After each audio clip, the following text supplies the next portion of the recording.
Yeah, both my parents have they're diabetic, you know. Yeah. So it's like I'm waiting for my fucking turn or whatever. You So know what I'm take care of saying? yourself.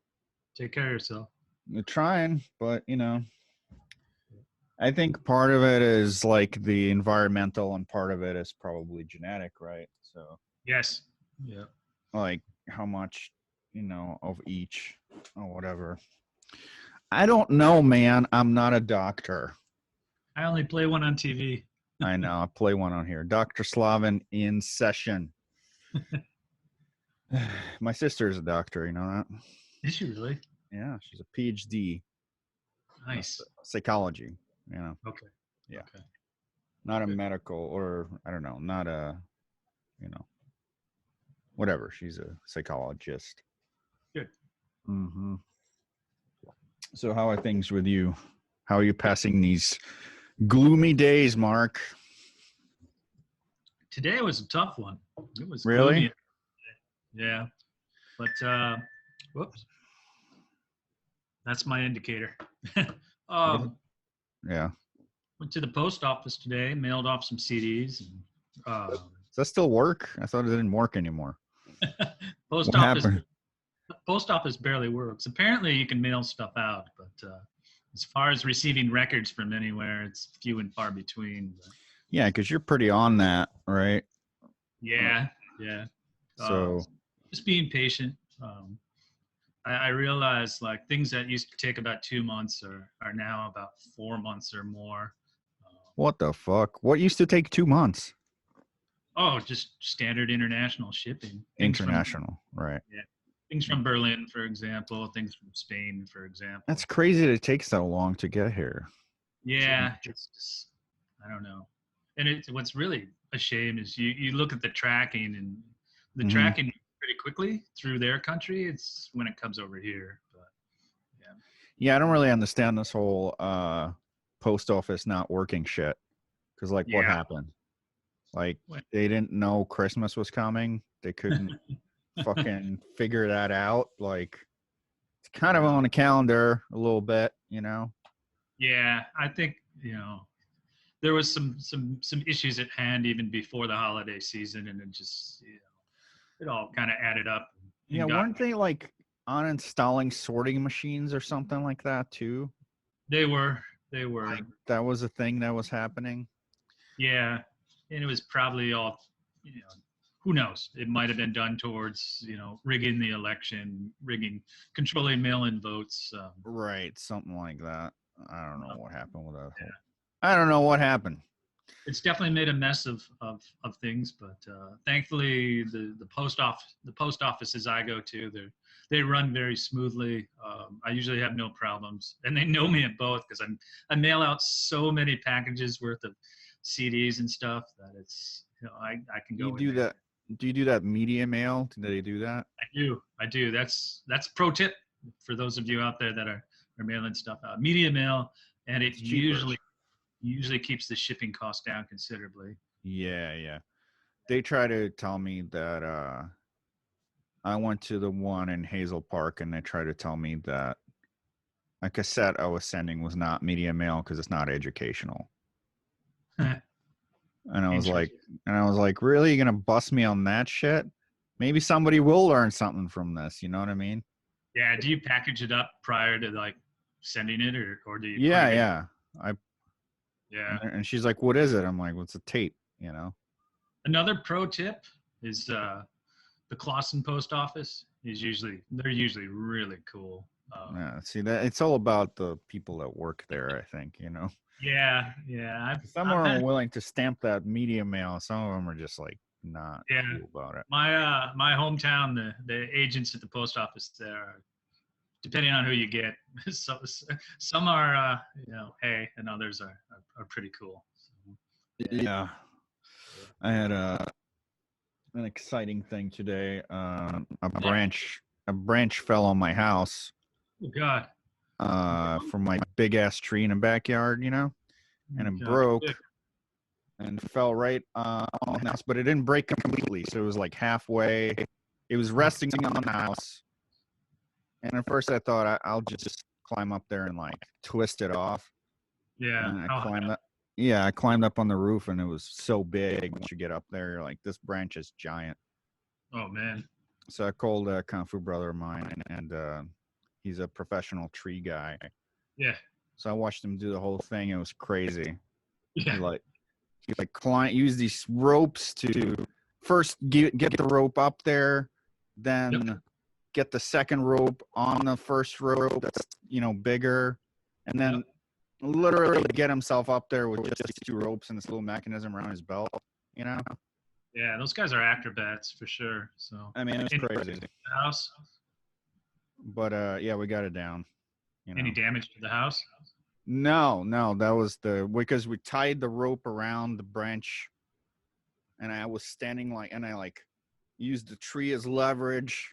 It was also another fun tidbit as it was over the power lines that go to the house. Oh man. So it was like right there. Yeah. So it was like a narrow path for it to come down. So we were maneuvered it down bit by bit. It was an adventure. It was fucking cold. Yeah, it was. It was cold out there today. No thanks. Yeah, but this guy is shout out to Jason. So, he knows his shit. Good. If you ever need a tree guy, I don't even know if he does that anymore. But I mean, my thing is like when I moved in to this house that I'm at, I had trees trimmed prior to moving in, and yeah, hey, that's something you should do, I guess. But my big concern now is the asshole neighbors who don't really do any home maintenance or yard maintenance or anything like that. They've got a branch that overhangs from a tree in their yard that overhangs my house. So one good strong storm here, and that fucker's coming down on my house. So yeah, but I don't want to bring it up with them because they're just like, wait, they're assholes. They're assholes. So the branch is hanging over your house, and it might fall down on it. Yeah, that kind of thing. That's fucked up. Yeah, it can be. Anyway. Yeah, no, this whole tree thing. It's interesting. People don't think about when they plant these trees in front of houses. No. 40 years later, they're fucking giant. Yeah. All sorts of problems. The roots go on the sewer system. The branches fall down. Yeah. Oh, it's an interesting. Yeah. I was reading that.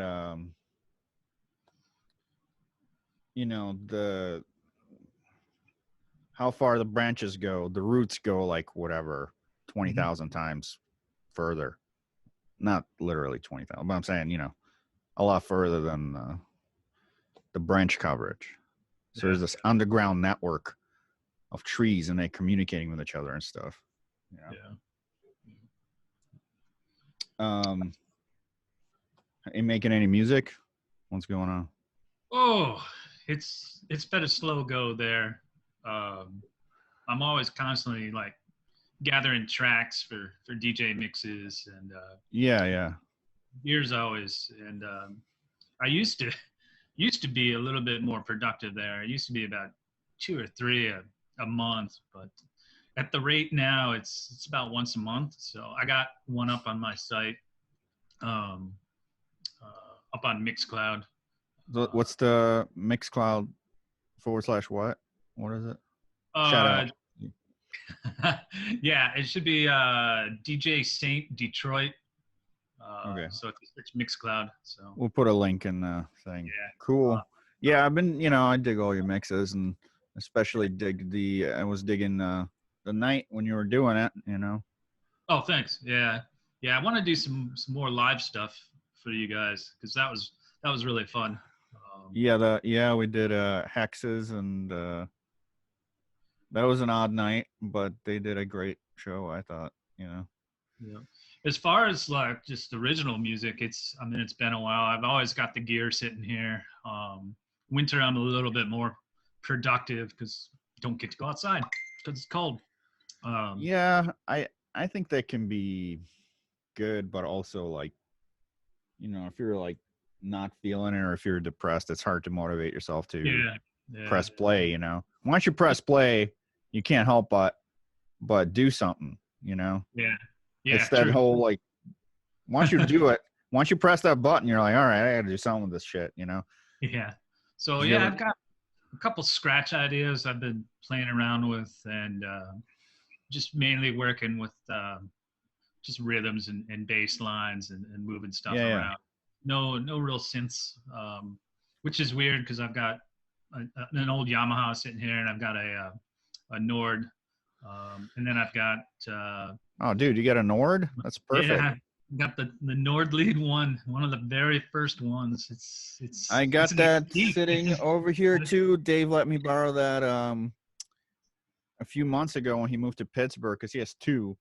Yeah. Um, Yeah. and he has the Nordley 2, and then he has the Okay. that's a rack, you know, Yep. and then Yeah. I have the Nordley 1, that's a keyboard, Yeah. The and one is I have the one as well. Beautiful red color. Yeah. Yeah. yeah, it's a great synth. I have not turned it. I've turned it on once. I need It's to.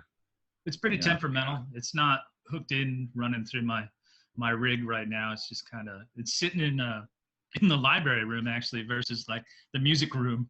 But and then I've got yeah, SH01A. Speaking of rack mount stuff, but I right. got the little keyboard that comes with it. So I like.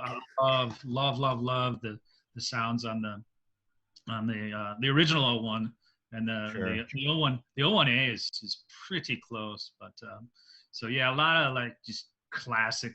All my favorites, portion control, Knights Red, all used, an O1.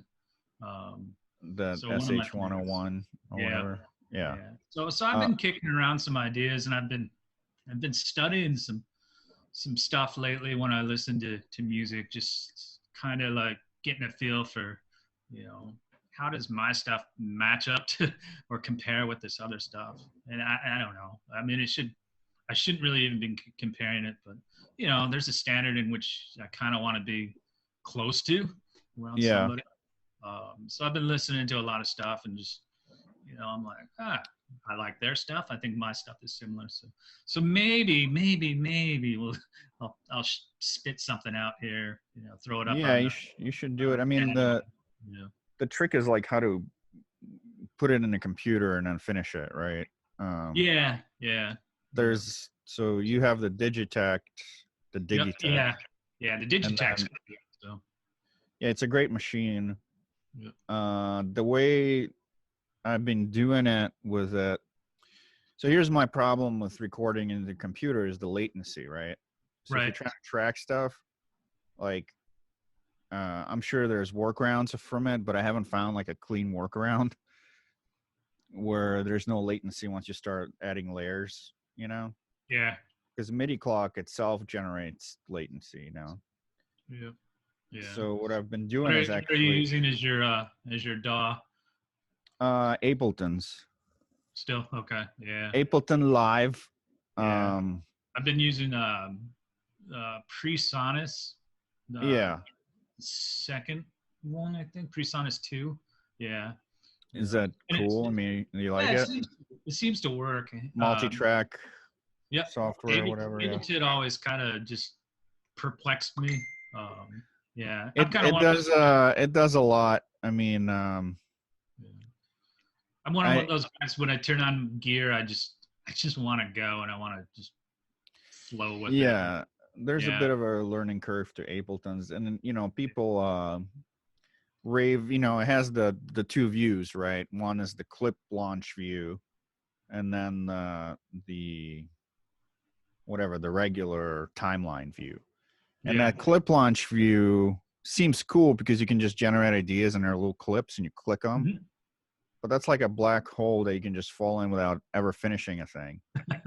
You know what I Yeah. mean? Like you can just generate these clips forever and not throw anything down. So lately I've been forcing myself to like only generate by so many clips and then, Yeah. I've just kind of been firing some stuff up and just I have this is archaic, but I have a mini disc player, so I can always just dump something to a mini disc player, like some ideas or something like that. sure. No, that used to be Yeah, my it's go-to.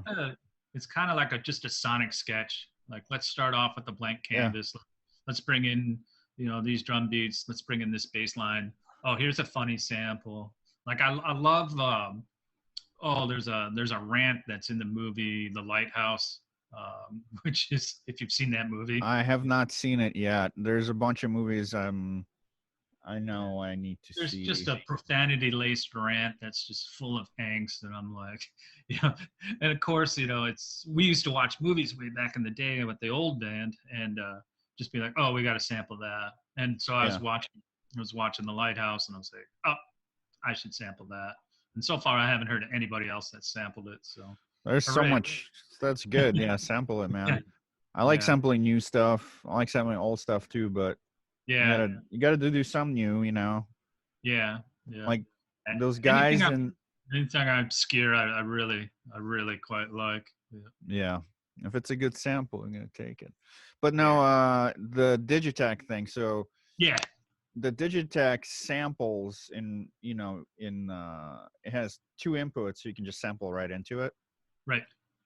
And what I've been doing to kind of go around the latency problem, right? Because it also has that overbridge, the Yep. Electron software that multi-tracks it, Yep.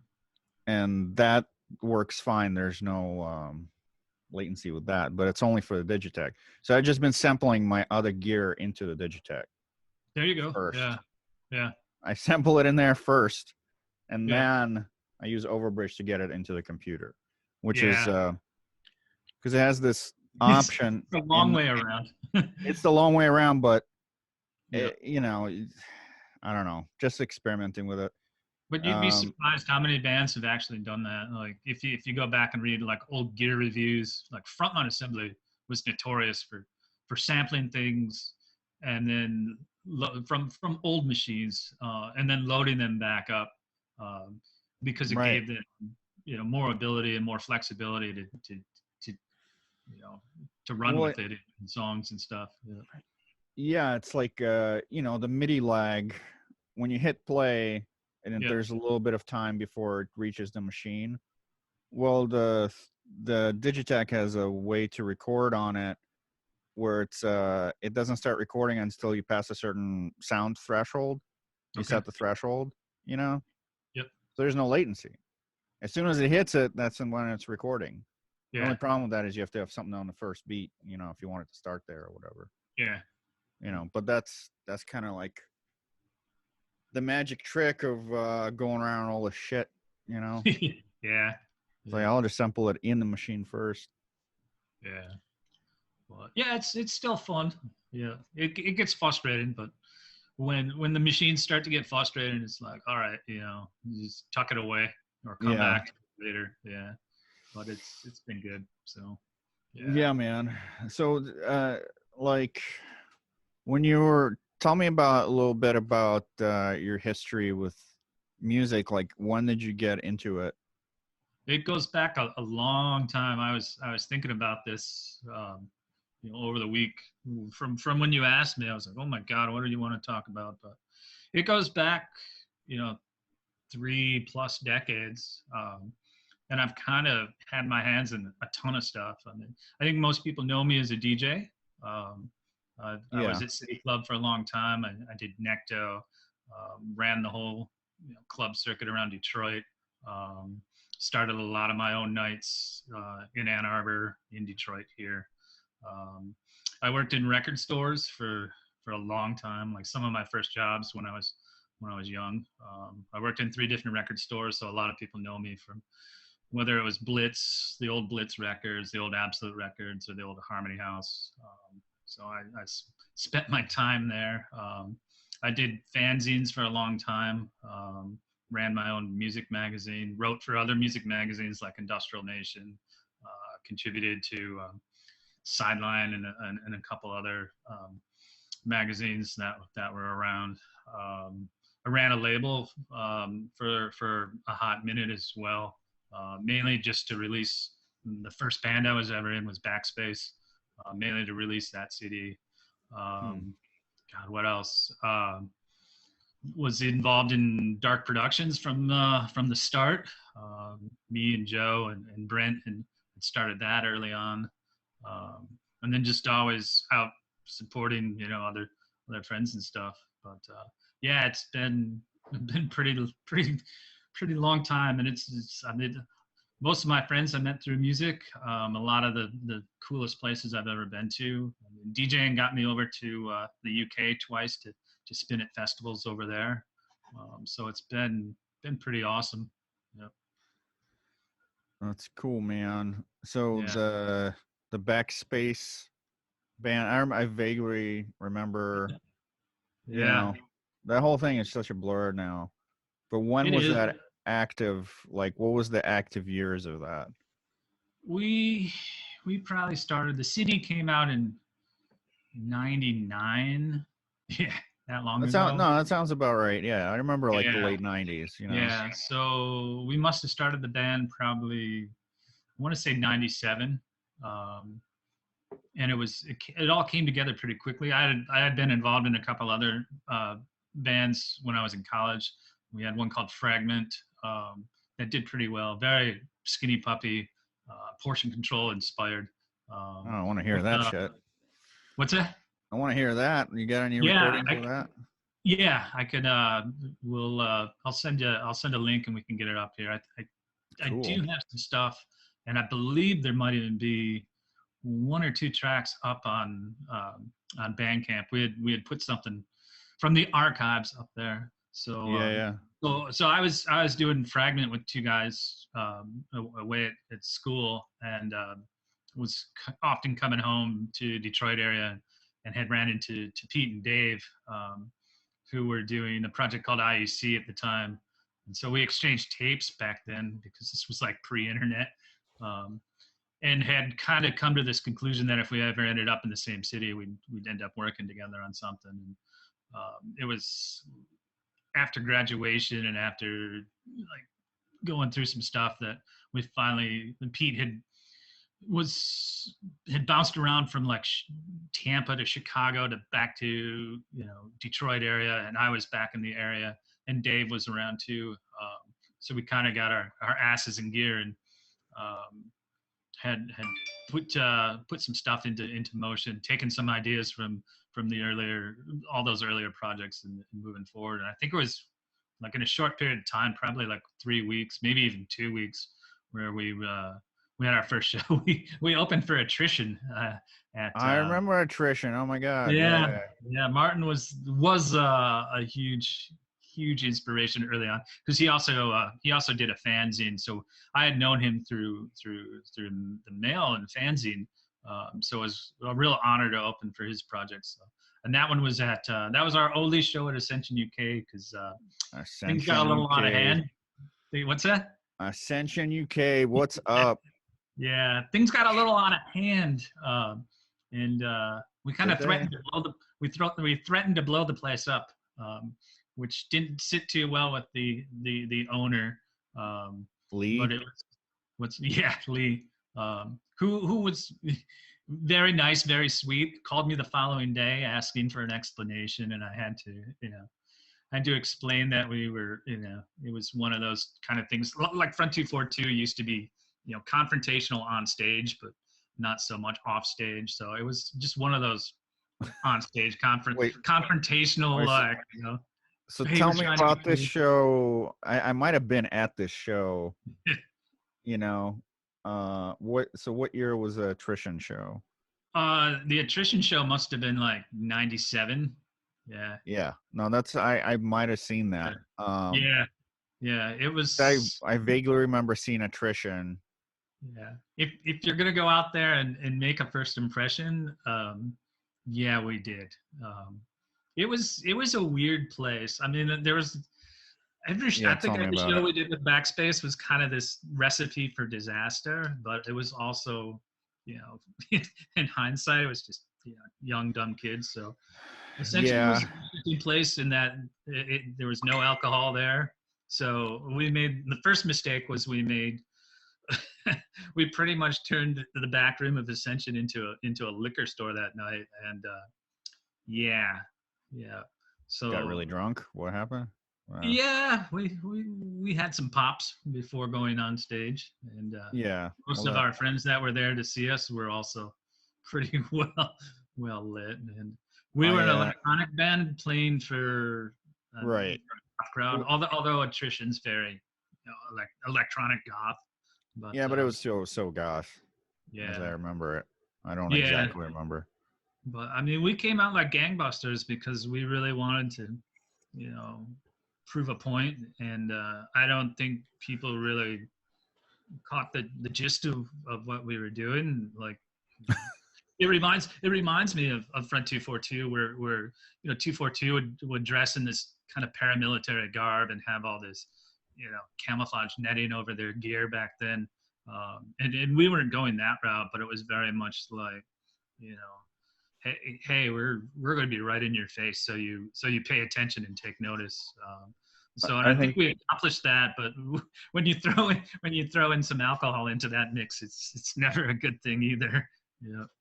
well, it's young energy. Yeah. It's a different kind of thing.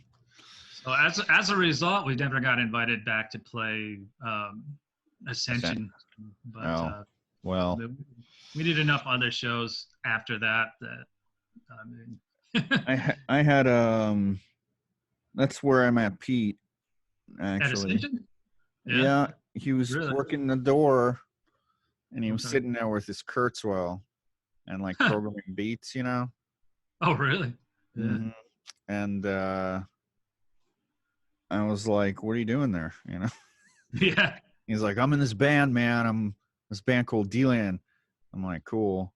And then I had an art show there called Furry Bunny, Oh and I my had goodness. my friend Mike play music. He played like guitar through some delay pedals, Was just this like 1998, 97, 98? yeah, something like that. And I was drawing on this lady.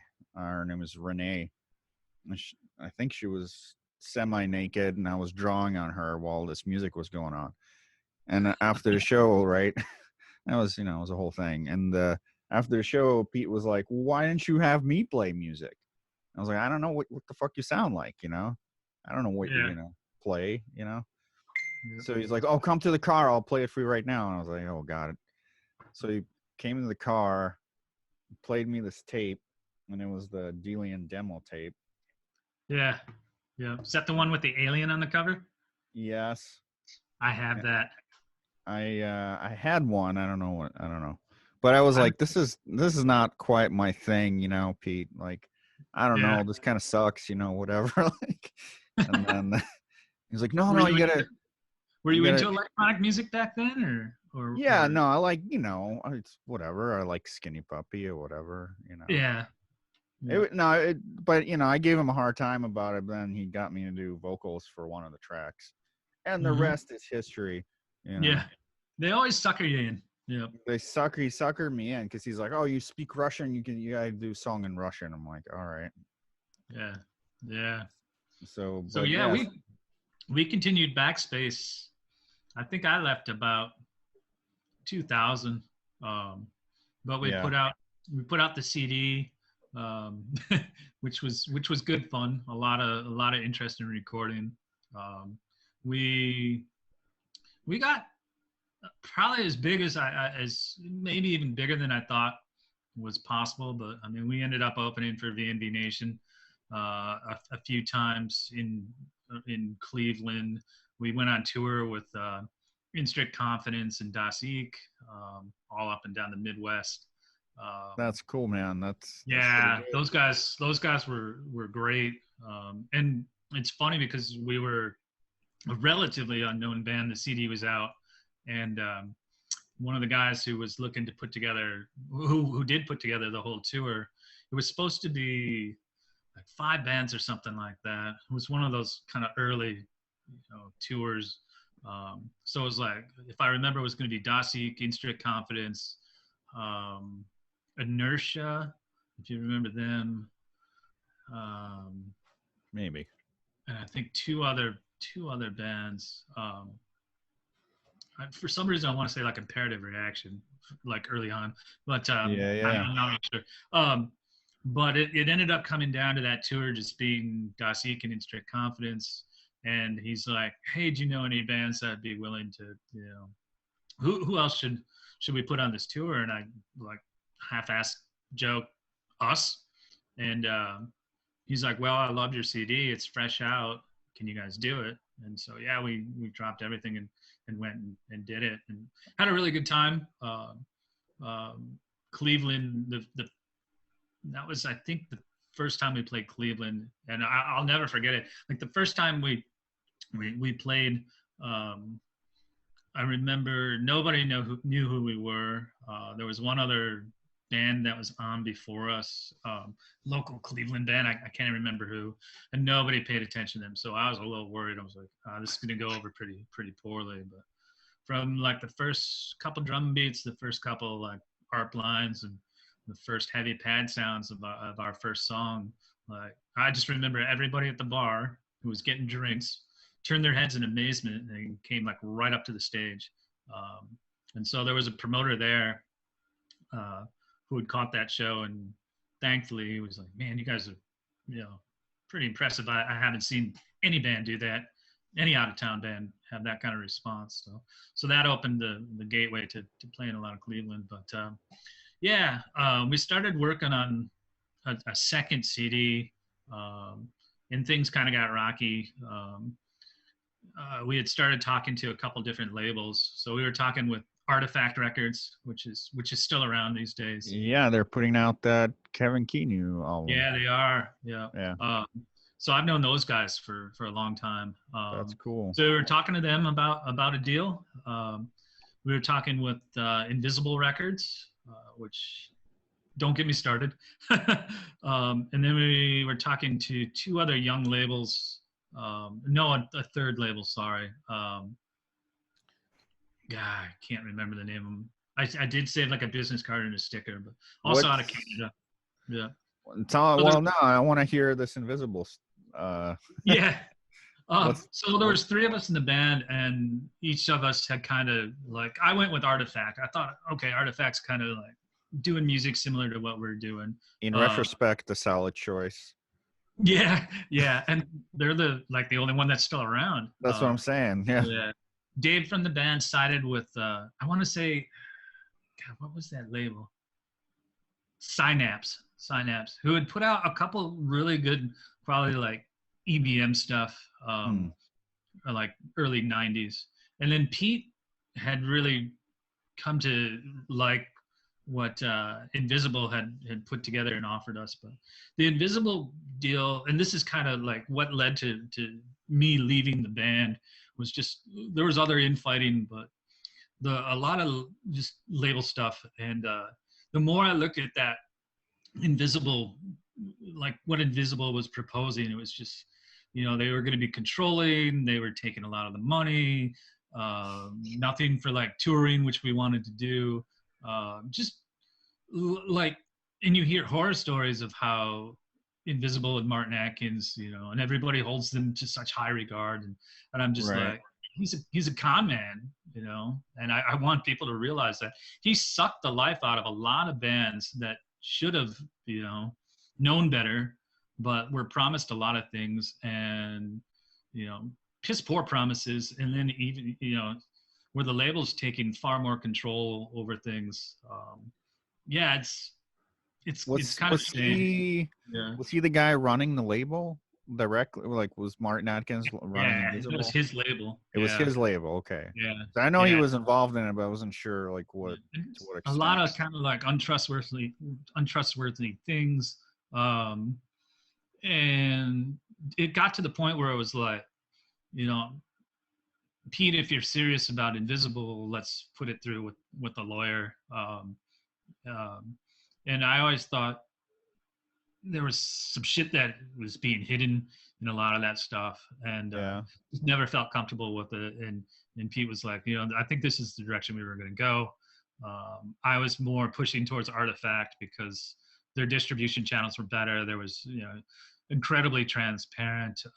Those guys came at us more as friends versus like some guy that was running a business. I mean, and the music business is weird. I don't need to tell you.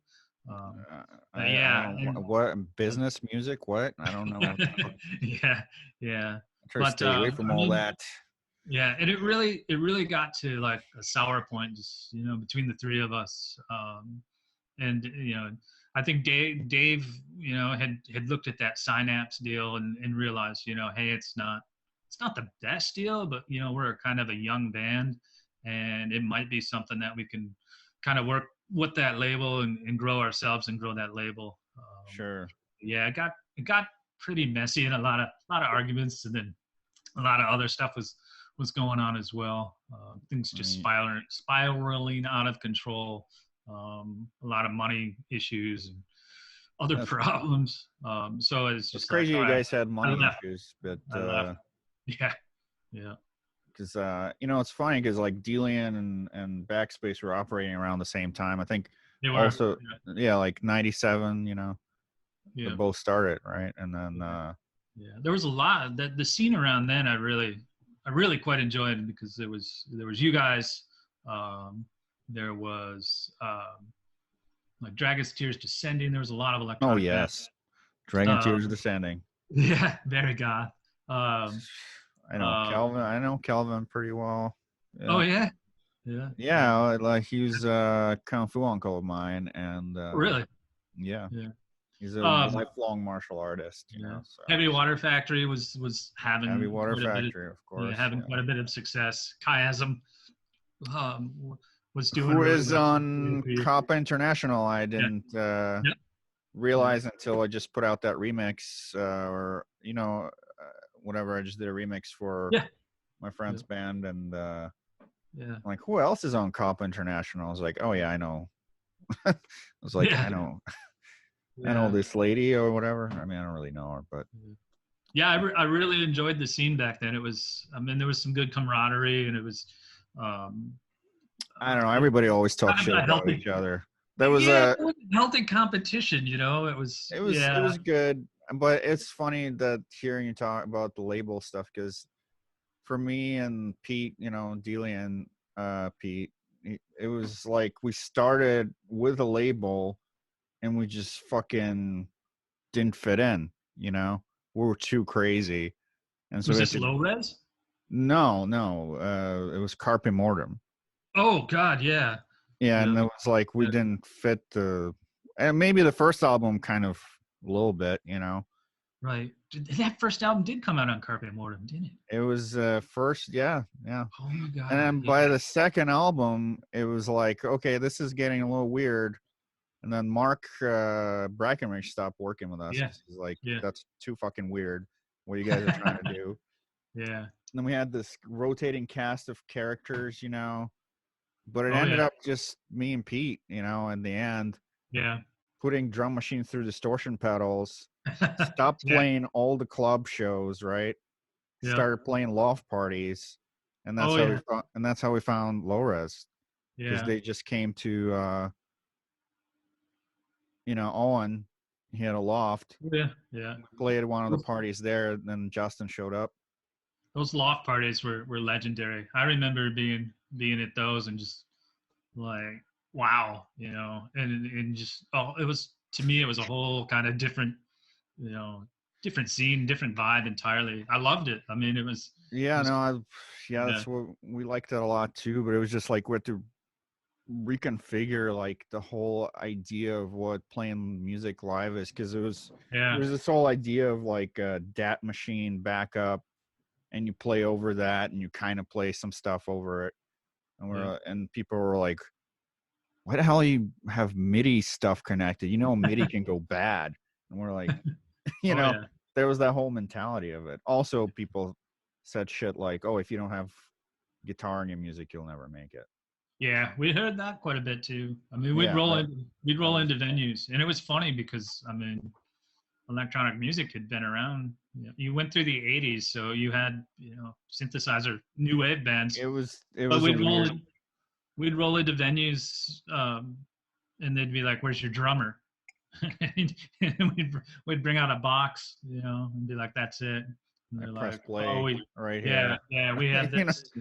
Yeah, we had probably about 30% of what we were doing was on backing, and people yeah, were weirded out by that. We always had problems with the vocoder, and telling sound guys, this is how you're going to want to chase, vocals in the vocoder at this point, and you know, Yeah. there was a handful of guys, out on the road, that sound guys that we knew, and we're like, oh hey, we've played here before, so they knew what was up. A couple local guys around town that knew what was up, but yeah, It's it was pretty interesting. it was like figuring it out. It was like breaking out of the old into the new. Yeah, When we started playing stuff from that first album, it was all that tape, yeah, and then it was like 50% and then 30, and then we just fucking didn't bring it. yeah, yeah, And the more experimental it got, the less backing track, because it was just like whatever, just do it yeah. live. Were you bringing more gear like after leaving the DAT? No, we always had a lot of gear. That was the problem.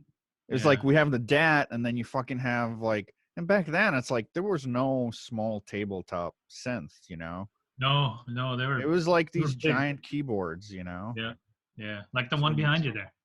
yeah, like the JX3P. Oh yeah, yeah. We didn't Pete had use. a TS12 that used to, or a TS10 or something, and an old Sonic. Yeah. Good God, man, it took like two people to lift that thing. It was, yeah, I mean, it wasn't like a Fairlight or anything like that, but it was a tank. It was pretty heavy. Yeah. Yeah, I just yeah. when we just did, me, Dave, and Cody went to the West Coast last year Right. to play a couple of shows, and I had like 3 machines that are tabletop, and that's it. Yeah, I yeah, sampled a bunch of stuff into Digitech, all the synth. I'm like, I'm not bringing a synth with me. No, yeah. I had Dave's Evolver, the Dave Smith thing. Okay, yeah. Um, That's what's so cool now. Like yeah, like, if I'm going out to California, I'll bring the Digitech with me. You know, yeah, that's, work on some beats. Yeah, or take it over to my buddy. Well, John Court. Yeah, yeah, yeah. He used to live out there. Um, yeah, just meet up with him. Something. Yeah. fuck, yeah, that's, gear now. I don't know either. Yeah. I mean, like Cody was playing with one Octatrack for a long time. When he went out there, Right. he just had the Octatrack. Yeah, and And there's it was, so much more. The machines now are so much more versatile. With that Digitac, which is, it's a phenomenal thing. Like sometimes that's the only piece of gear I'll turn on, and just yeah, I mean, you can do that because for you can play sure. around with samples. I can throw a bass sound in there. I can throw anything. Yeah, yeah. Yeah, it has those micro, what do you call them? Those little snippets of waves that you can put in there, Yep, yep. and then loop, and you can pretty much, it's like a synth. Yeah, Pretty yeah. crazy. Yeah, the now, I mean, I feel like people are so into playing with gear now. Yeah. And it's cool. I don't keep up with the gear as much as I used to. Like There's a lot. Pete Yeah. Pete from Backspace, Dave, they were always looking at gear, and I was just kind of like, I always had ambitions of grabbing. I think I've always wanted like a Pro One, and Oh I yeah, yeah. used That would to be used to cool. have one back in the day. We had one in Fragment. Um, Super cool piece of gear, just really Sure. distinct bass sound. So I've always wanted a Pro One. Um, I always did later too. later on the Polyvox, I was like, man, the Polyvox are cool. And now you can get those, you can get them in the tinier, units now. But yeah, it's just I really haven't kept up with gear because I don't know.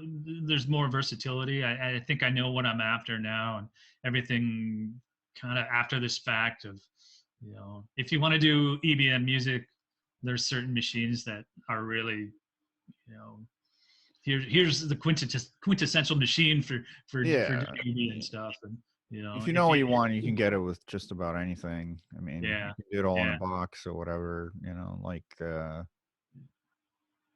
yeah, me and Chris, we work on Mission to the Sound stuff. It's yeah, mostly all in Logic and plugins.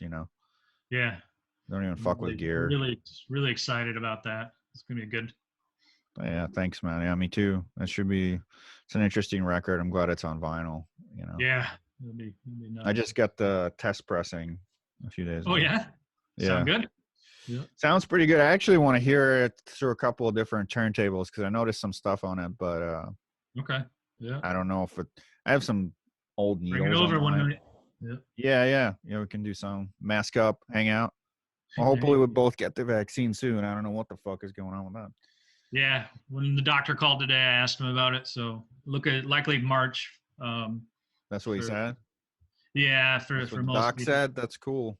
Yeah. Well, I think they're going to go through first responders and frontline, workers, hospitals, Older and people. older Hopefully, yeah.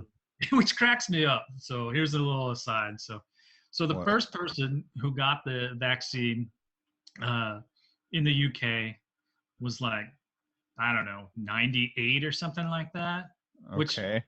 weirded me out. I was like, why is a 98-year-old, and call me like, mean. Listen.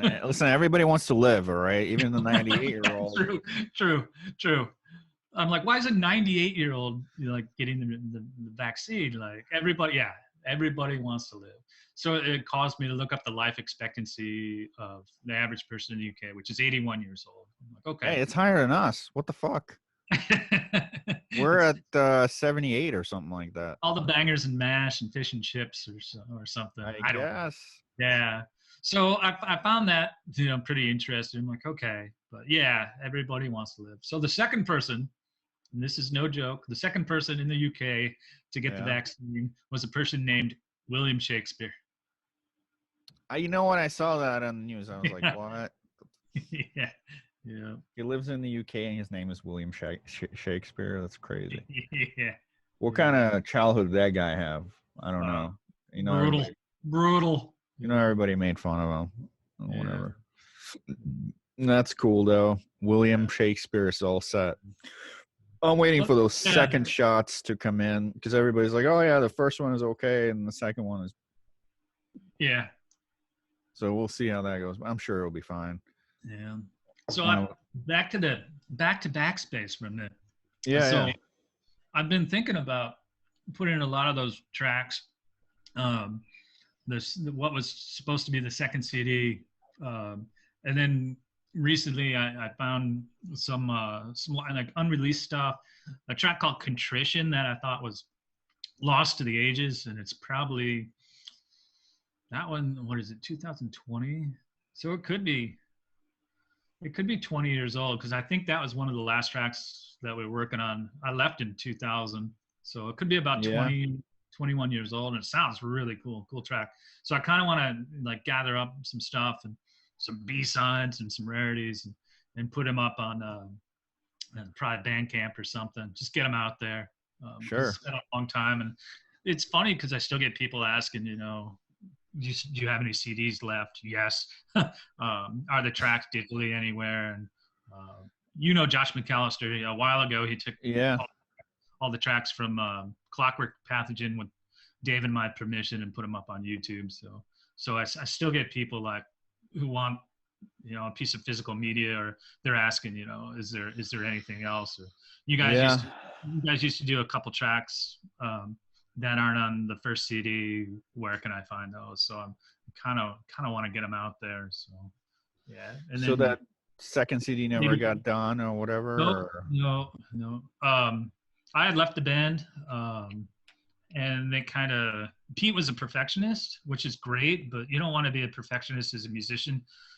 in my eyes, because if you finish stuff and it's perfect, then there's no problem. But exactly, but Pete never thought anything was perfect, so things would linger and stick in the computer or stick on the onboard sequencer of the machines.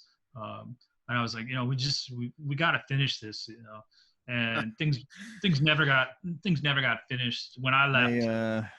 They released, I think, kind of like one like tiny little EP that was circulating around again as a demo. But yeah, nothing really. They weren't validated as before. So yeah, I would have loved to have seen that second one because I think that would have catapulted them to probably some loftier heights. done really well. And they probably could have made a go out of, you know, being professional musicians. Yeah. Yeah, I think that was possible back then. I don't know. Yeah. I don't know if it's possible now so much. No.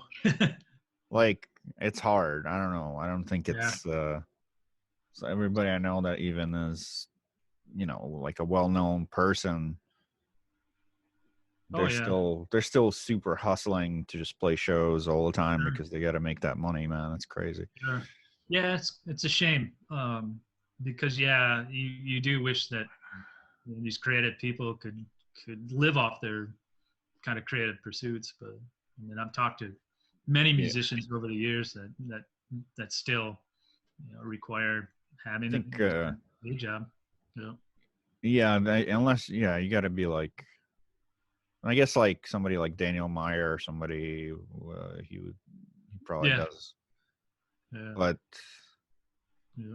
But look at Meyer. Look at, you know, he's involved in Covenant. He's got yeah, he's 80 doing all sorts of stuff. 80,000 different side projects. So yeah, Myers is a terrific friend.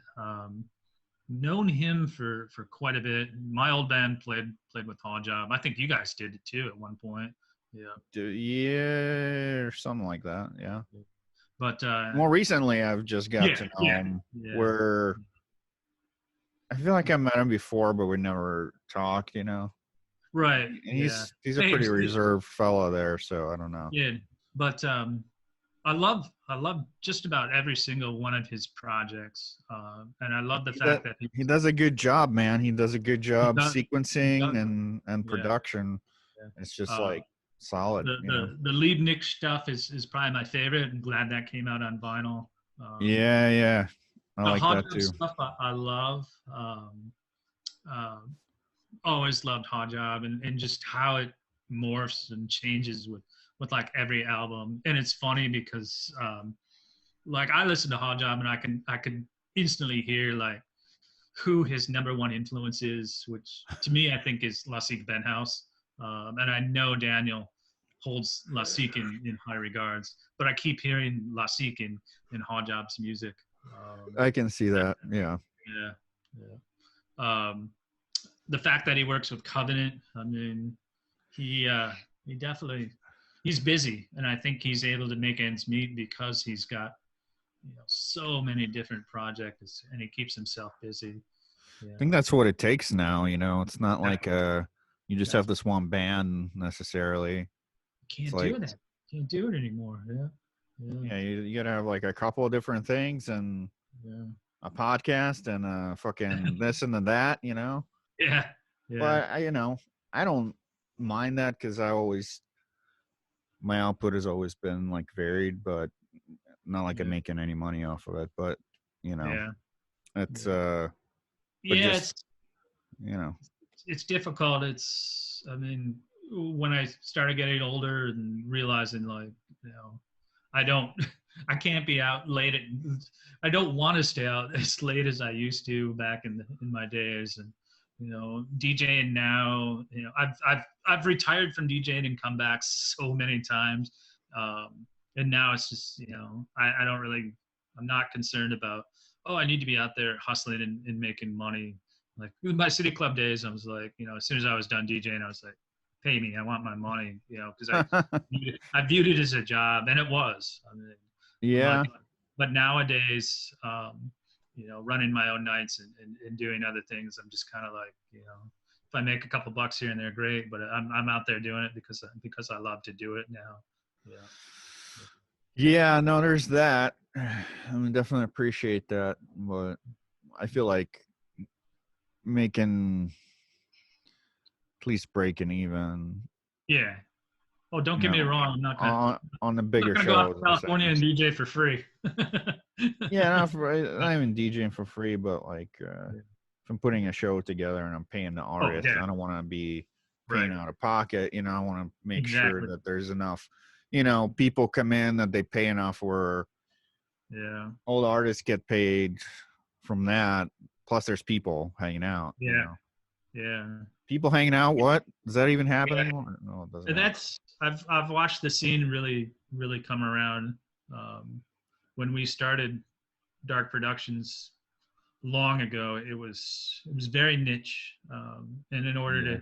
to get people to come out to shows was really pulling teeth, and then to get them to come out to weird stuff was, or local stuff was even more difficult. But over the years, I've really seen that come around. I think it's um, with new venues coming to town. I remember, Marble Bar was new, UFO Factory was new, Yeah. uh, um, High Dive new, like all these, all these kind of new venues that were, you know, accepting of doing some different things than what was done in the past. That opened up a lot of doors.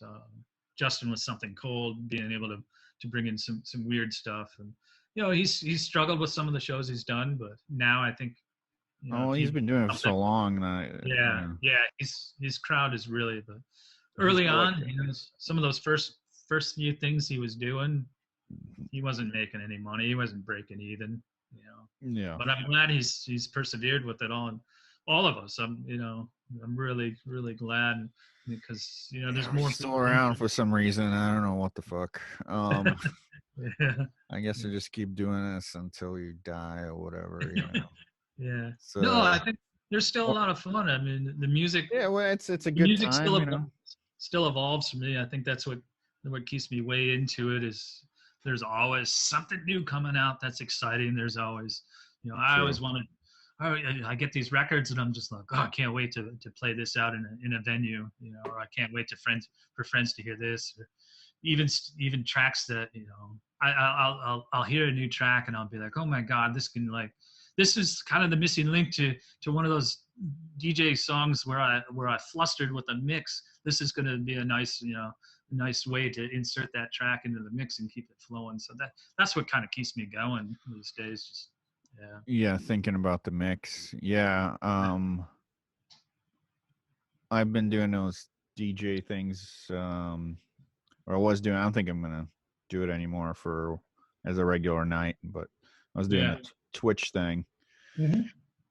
and it made me a better DJ. But it took up so much of my headspace where I had to think about, like, I found myself like doing that thing where I'm like listening to music and be like, oh, I Yeah. mixed that in over Yeah. there, and Yeah. I liked that, but also didn't like it because It's like it's a blessing and a curse. Yeah. yeah, no, because like I it would take away from me writing music, actually, Okay. Yeah. you Yeah. know, because it would Yeah. take that there's only so much headspace, Yeah. Yeah. like you live a busy life, it's hard to, Yeah. you know, and I'm like I'm into the DJ thing, but I'm saying there's so many Yeah. people that are DJs, like I want Oh to yeah. Yeah. create content Yeah. to the original content or whatever. But anyway, that's interesting. So where do you see like the scene as we get out of COVID? Like, how do you think things will be, as far as the scene is concerned? Yeah. Good question. Hopefully there'll be like a rush back, um, to things, like I hope people are incredibly willing to go out. I want them to feel safe. I don't want anybody going out, until they feel safe, and these places are you Yeah. know operating correctly, I guess. Well, if Um, if you get the vaccine, hopefully that's a pretty yeah, yeah. good chance you're not gonna get it, Um, whatever. Yeah, and I've seen some people post like, I'll never, again take for granted the fact that things are happening. I'm going to try and go to as many things as I can and venture out to new things. How long is that gonna last, you think? Not very long. Is that gonna Um, last like a month, you think? yeah, I know it's frustrating because it's always been a struggle especially with my nights. I've launched probably more new nights in Detroit, in Ann Arbor, in suburbs, than anybody else. Reason Yeah. being is I love the progression of music. I don't want to be doing an 80s night. I don't want to be doing the tribute nights. Let's do the um, Depeche Mode night, Mark. Come on. oh, don't get me started, man. We do Um, Depeche Mode versus In Excess. No, actually, In Excess yeah, is okay. But yeah. I would like an NXS night. I would rather have an NXS night than exactly, this one. yeah. Pick a But different 80s band. Come on. yeah, so I mean, on one hand, it's encouraging to see people say that, like, "Oh, I'm going to check out these nights I've never checked out before because I'm not going to take anything for granted." But yeah, it's going to last a month. I do have a feeling that people will revert to what they're comfortable with, what they like, what their friends are going to. I don't blame them. No, I just hope that, I guess we keep the virtual component going, because I don't think Yeah, it's bad in and of itself. It's just bad when it's the only thing, yeah, like the Twitch stuff or whatever, however yeah, you're streaming there. Like, I hope we keep that going. I was kind of yeah. doing it a little bit before, but now I feel like it should be happening at all the parties. Agreed. I think a lot of people have have really come to like that. I hope a lot of these live events will, like, okay, we're able to go live now. We're able to, you can come out and see us. But for those that can't, I hope we figure out like a good way to get people, let's stream this, Yeah, it'd be good because to I think that'll monetize open that things up somehow. more. That'll open things up more. But yeah, and personally, I don't know how I feel about going back. Like, the break away from the DJ booth has been both like kind of good. It's caused Yeah. me to focus on some music more, and work on things and get a little better.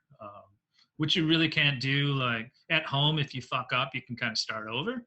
Yeah, When yeah. you're in the DJ booth, working with vinyl, which is my preferred format, if you kind of screw up, you make a mental note, but you got to keep on going. Sure. So I haven't missed the booth. I've missed it some. I like. I want to. I'm anxious to get back, and I'm not. I want to go back and thinking like, okay, things will. Hopefully more people will be willing to go out and check things out. I have my reservations about that too. Um, yeah, just I want things to. Everybody's like, oh, we want to return to normal, and I'm like, it's not normal. You're never returning to normal. No, What we're all, what gonna. all this what all this is, what this pandemic has really taught us is, it's all about change. You're going to have to look at things differently. You're going to have to do things differently, and Yeah. I don't think people have really gotten that yet. Even more so in Detroit, I think the scene's pretty, you know, they're not as open minded as you really think they would be. So how do you change that? If you know, write us at, because I've been trying to figure it out for a we, long sh- time how to. we should have had this opened on Facebook or something with live Yeah, comments. yeah, That's okay. You people can leave comments on YouTube. It's fine. there you go. Um, how do you open it up? Yeah. Um, I mean, I'm looking forward to playing shows just because Yeah, there's a good social. I just realized how much of a hermit I really am. Not aside from playing shows. yeah, And, yeah. I miss that camaraderie. I miss talking with people about music. yeah. I'm hey, what are you listening to? What are you working on? Um, Everything's, when you guys did the video for the Mission to the Sun, I mean, that was a total surprise, because Well, I really didn't know it was coming. I was like, yeah, I oh, don't hey, think. video. Yeah, Yeah, it was. We had the short more or less edited, and I didn't know how to put it out, yeah, to be honest. And yeah, Chris was like, "Well, let's just cut it up to this Mission to a Sun song." And I'm like, "Okay, we can try that," but I think it worked with the theme of the song and whatever. yeah, It's a yeah. condensed version of an already short thing. The film is about 18 minutes, Okay. uh, and the music video is 5 or whatever. And Um, I miss the camaraderie of friends, when you're out, like, you know, yeah, for like sure. Justin and Dan from Something Cold. I mean, those guys are always, tipping me off to, oh, hey, like Dan was working on a new project, a along the lines of like Jesus lizard type of sound. Yeah, you sent me some stuff. It sounds Oh good. yeah. Okay. Yeah. See, I don't. I'm not in communication with them just because I'm You trying to gotta survive. text them. You gotta text those guys or something. I You know, know. I know. it's I'm hard. you think you're a hermit? I can be that way, and I need to do a better job of reaching out to people. But I think that's one thing I definitely miss most about just going out and going to different nights. What's going on with my friends from Comfort Cure. What's going Yeah, on with the projects or around town? Who's doing what? What are you listening to? just What do you did got? that. Yeah. Did you see the? I don't know. I think it was out already, but I taped them playing the live set at UFO maybe a month ago. There was nobody there, I'm saying, but they did a live Oh, set and it was for a really? stream. Yeah, yeah. I don't think they Really? promoted it very much, but Oh, it okay. was like about 15-20 minute thing, a few Okay. songs. Yeah. Okay. I hope I they put wonder it if that on was. YouTube. What's that? Yeah. I wonder if they put that out in conjunction with um, like another. It was a part of a festival or something, that they Yeah. did on Yeah. Twitch, or maybe it was on something else. Yeah. Yeah. Yeah. And Okay. I think I do remember seeing that, but it I was like never. the first time I've Yeah. been in UFO since the whole shutdown thing. Yeah. It's I just. was it was a weird, Yeah. thing, like being there and be like, oh, it's Chris behind the bar. All right, cool. Yeah. Yeah. It's, it's just maybe like 4 or 5 people, basically. Yeah. Um, Pretty low key situation, but yeah, it was cool being back there for just even for a minute. Yeah. Yeah. I miss it. I hope we can get back to it. So I miss traveling a lot too. I really Yeah, I definitely want to get out. Detroit is good if you can get away from it. Yes. Yeah. It's a great place to be if you leave. Yeah. If I you always like leave, I always like coming home though. Yeah. no, Yeah. I love coming back, and then you're kind of, oh yeah, this is home. But I Yeah. also like leaving and not Right. being here for, like you got to leave like every 3 months at least. Go somewhere, Yeah. True. True. Yeah. And especially in winter, if you can go Oh someplace. yeah, Yeah. winter going to the West Coast. That's your thing, right? Yeah. Yeah. That's the way to go, man. That's I know. right I know. now. It's dreary as fuck over here. Yeah, I Holy usually go crap. out there in February, but it's doubtful this year. Just with everything.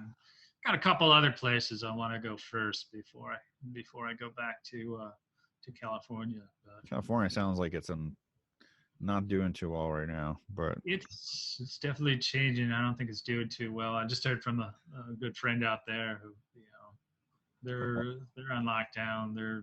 yeah, It's, they're it's getting messy.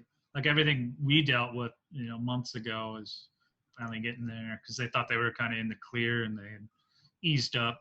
People felt. there's a lot of people over there, Yeah, and, there is. Yeah, and the population density in the cities is like huge. yeah, So it is.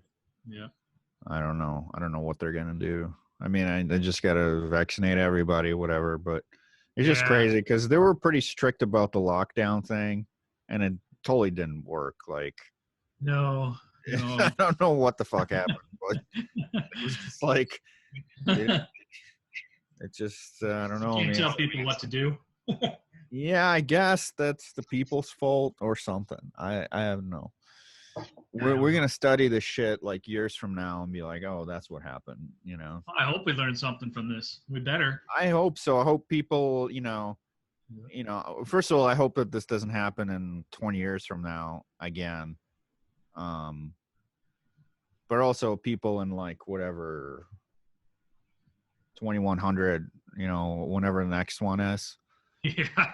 there'll be a lot more data from this period than from 1918, from Right. the last one, where you see like some articles about it and they're like, oh yeah, I think they wore masks, and it's like, all right, Yeah.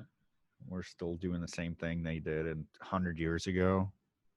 Let's look at the people of New Zealand. How did they do this so successfully? Well, you got to be fucking in New Zealand. That's what you got to do, right? Yeah. They're pretty remote, right? Yeah, they are. Like, you got to be far away from all these assholes. Well, anyway, Mark, it's a pleasure talking to you. Always good, man. Always good. Yeah. And yeah, keep those mixes coming. We need them. Certainly will. Certainly will. Probably work on one within the next week, I think. Yeah. Got some new tunes that have kind of been sitting in the bin, in the crate. Yeah. Cool. Yeah, you're always on the forefront of that. That's why I love coming to the nights, hearing new stuff. Thank you. Yep. You know. But yeah, man, take care. I'll talk to you soon. All righty. Take it easy. Thanks again. All right, thank you.